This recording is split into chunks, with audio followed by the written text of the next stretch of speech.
When people think about violent tornadoes in Alabama, nearly universally the first one they'll recall is the violent EF4 that struck the city of Tuscaloosa in April of 2011, taking the lives of 44 within the city and 64 across its entire path. It's one of the most memorable tornadoes of the 21st century, and for good reasons. From its frightening multi-vortex structure that allowed the funnel to emanate this Lovecraftian sense of existential dread, to the subsequent college football season, where the University of Alabama head football coach Nick Saban had the city all over the news following their work volunteering in the cleanup and reconstruction in the months following the tornado. So yeah, one would be remiss for thinking of that tornado when they think of violent Tuscaloosa storms. However, it's far from the first tornado to cause damages within the Tuscaloosa city limits. In fact, it's not the only EF4 or F4 tornado to strike the city in the 21st century. In this video, I'm going to take a deeper look at the F4 that struck the city in the year 2000, how it showcases the dangers of being in mobile or manufactured homes in tornadoes, and the value of tornado ground truth and continuous coverage in live weather. December 16th, 2000. A PDS tornado watch is issued by the Storm Prediction Center at 10 a.m. for eastern Mississippi, a majority of central and western Alabama, extending northward into extreme southern Tennessee. If you're familiar with cold season tornadoes, you'll know that strong wind shear is a driving factor for storms in these winter setups, as cold season storms often lack the high instability values of their spring counterparts. That was the case in eastern Mississippi as a supercell raced northwest towards the city of Tuscaloosa, strengthening as diurnal heating increased in the early afternoon. A tornado warning was issued at 12:40 p.m., with tornado touchdown confirmed at approximately 12:54 p.m. near the Black Warrior River. The first major damage caused by the tornado took place near the small community of Inglewood Meadows, overturning a mobile home with tie downs, as well as damaging several nearby homes. The tornado then trekked across to the Inglewood Village Marketplace, which was still under construction, and a Winn-Dixie grocery store. The semi-complete structure was missing key window wall systems, which allowed it to be heavily damaged at F1 level wind speeds, even though the damage would be consistent with what the original Fujita scale classifies as an F3.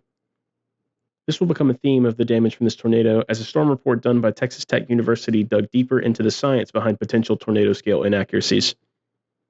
If you're familiar with the development of the modern tornado damage scale, Texas Tech University and Tim Marshall, who is a Tech grad, were a massive part of the development of the enhanced Fujita scale.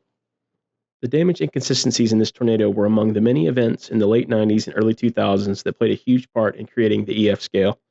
I'm going to be diving deeper into the EF scale in a future video, and information from this report plays a huge part in establishing the thesis of my video.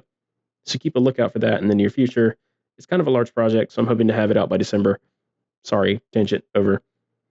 Construction crews were originally planned to be on site at the Winn-Dixie to add some finishing touches, but the workday was canceled beforehand in light of the inclement weather. The tornado then crossed State Road 69 before damaging the Hinton Place and Hillcrest Meadows subdivisions. While crossing the road, resident Joe Hayes witnessed a vehicle being lofted by the tornado. 3 occupants were tossed from the vehicle: Donald Eugene Elliott and his 2 sons, Roger and Donald Jr. The father was tossed onto Highway 69 and died upon impact. Roger and Donald Jr. were both injured, but survived. At this point, the tornado's translational, or forward speed, was about 60 miles per hour, which is well above the average, which is roughly 30 miles an hour. This tornado moved incredibly quickly. The touchdown at Inglewood Meadows took place at 12:54, and it was damaging Hinton Place and Hillcrest Meadows at about 12:58. Thankfully, since the storm was tornado warned at 12:40, residents had nearly 20 minutes to prepare and get to a safe location. The storm was also now being shown on ABC 3340's Tuscaloosa Skycam, and residents were being urged to seek shelter by the legendary James Spann. In no small part due to the positive warning time and Spann's urging of those between I-2059's exit 76 and 77 to take shelter in a site-built structure, 0 fatalities were reported in homes in either subdivision, despite heavy damage to many of the homes in the 750-yard wide path. Unfortunately, the same cannot be said for the Bear Creek Mobile Home Park, which lay almost directly to the northeast. The mobile home park was devastated, with a majority of the homes destroyed, many being lifted and deposited into the nearby field along a tree line or into the back of D&G Grocery located nearby. Derek and Teresa Crowder and the 3 children, Whitney, Abby, and Wesley, were amongst those sheltering in a mobile home in the Bear Creek Mobile Home Park, and unfortunately, their manufactured home was no match for the vortex. Teresa, Whitney, and Abby were all seriously injured. 26-year-old Derek was found deceased as he shielded his daughters. 16-month-old Wesley, unfortunately, was found in a tree, sadly having passed from his injuries. One of the most famous images from the event is an image of 6-year-old Whitney being carried from the rubble by Tuscaloosa resident Michael Harris.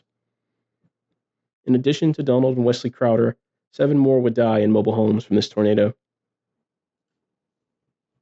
The tornado remained on the 3340 Skycam as it crossed Interstate 2059, damaging truck stops, restaurants, and industrial buildings. Spans continued coverage of the event while using the Skycam for ground truth, likely saved lives in a very populated area. The tornado would eventually dissipate in a field, leaving an 18-mile path of damage and taking the lives of 11 Alabamians. This event is a great reminder of the danger of mobile homes in tornadoes. Mobile homes account for roughly half of all tornado related fatalities, and unfortunately, that high fatality rate would be the case with this tornado as well. Of the 11 lives lost, 9 were killed while sheltering in mobile homes, a grim reminder that these structures should be avoided during a tornado if all possible. This tornado is a good reminder that if you're in a mobile home or a vehicle, the tornado's eventual rating doesn't really matter at all. You should always try to have a plan to be able to get from your mobile home or vehicle to a site built structure like a convenience store or a church. In all but the most violent of tornadoes, that should be enough to protect your life. The year 2000 is also a great reminder about how the southeastern United States experiences a winter tornado season that can catch residents off guard. In 2000, there were 41 tornado related fatalities in the United States. 11 occurred in the Tuscaloosa tornado in December, and 11 more in the previous January when an F3 tornado tracked 30 miles through southwest Georgia. Several deaths in this tornado were also related to mobile homes. Before I end this video, I wanted to talk about how watching the coverage for this event was so incredibly eerie. The Skycam showing a tornado approaching the city of Tuscaloosa, just like it would be 11 years later, was very difficult to watch. But it was incredible watching James Spann work his magic in front of the green wall, trying to save lives in a city he loves so much. Spann actually received an Emmy for his coverage of the 2000 event, and the Skycam capture of the F4 that day was some of the clearest tornado footage captured on a live news presentation up to that point. The success of the Skycam on December 16th encouraged the installation of a broader Skycam network that would eventually capture the monster EF4 in April of 2011. I have no doubts the events of December 16, 2000 changed how seriously Tuscaloosa residents took warnings, potentially saving countless lives across both events. Always remember to have a proper plan for severe weather, no matter what time of year it is. Thank you for watching.